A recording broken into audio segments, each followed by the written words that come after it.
The very beginning was as the depths of the ocean. Infinite nothingness in every direction.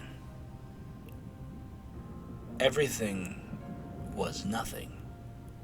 No sense of up nor down, hot nor cold, solid nor liquid. And yet everything was one complete whole. Then, a golden blade sundered that oneness into dualities. Light was torn from darkness, the elements split into four, and reality was defined by its own existence. The world as it was looked similar to an infinite beach, water endlessly filling the horizon and beating upon the endless shore. Above, a clear sky that had encompassed the vault of heaven, and beyond that, an infinitely blazing flame that cast its light upon creation. Thus, nothingness congratulated creation, and the sword that ruptured heaven asunder and cleaved the sky from the earth lay at the heart of the world. Embedded in the exact center of what was previously the primordial chaos, this blade knew of the world as it had been before it existed, and was not meant for mortal hands. Neither good nor evil, with no will of its own, it was merely a tool of creation capable of destruction. Having no name of its own, it would eventually come to be known as Ea, and would reflect the heart of whomever would wield it.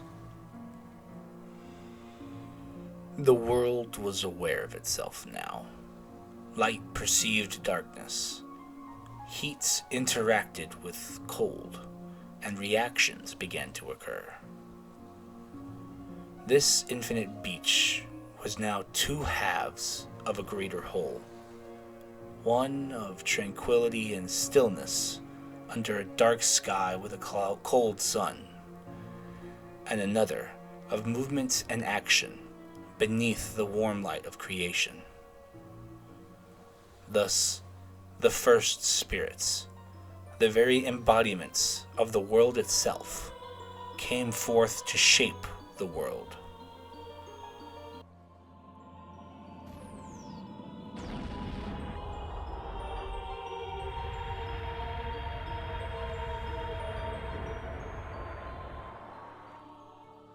Naraktos, with his mighty arms, cultivated the land and shaped rivers and mountains. All four elements bent to his will, and he gave them each equal measure. Zypherion soared through the heavens, and with each beat of her numerous wings set forth the laws that governed the world. Lightning struck, and time began to move.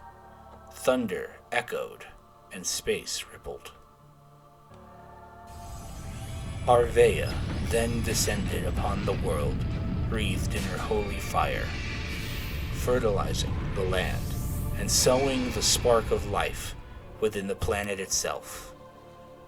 Her flames immolated her own form until she had become the mutable stream of life energy, the will of the planet, and the spark of evolution that ebbs and flows deep beneath the planet's surface. These three divine spirits created the world that would be called Crystum.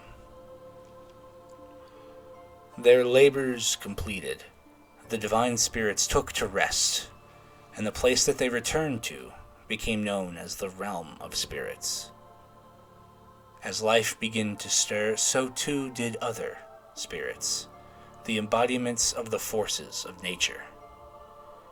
The spirit world was an echo of the world the divine spirits had shaped, its landscape mirroring the physical worlds.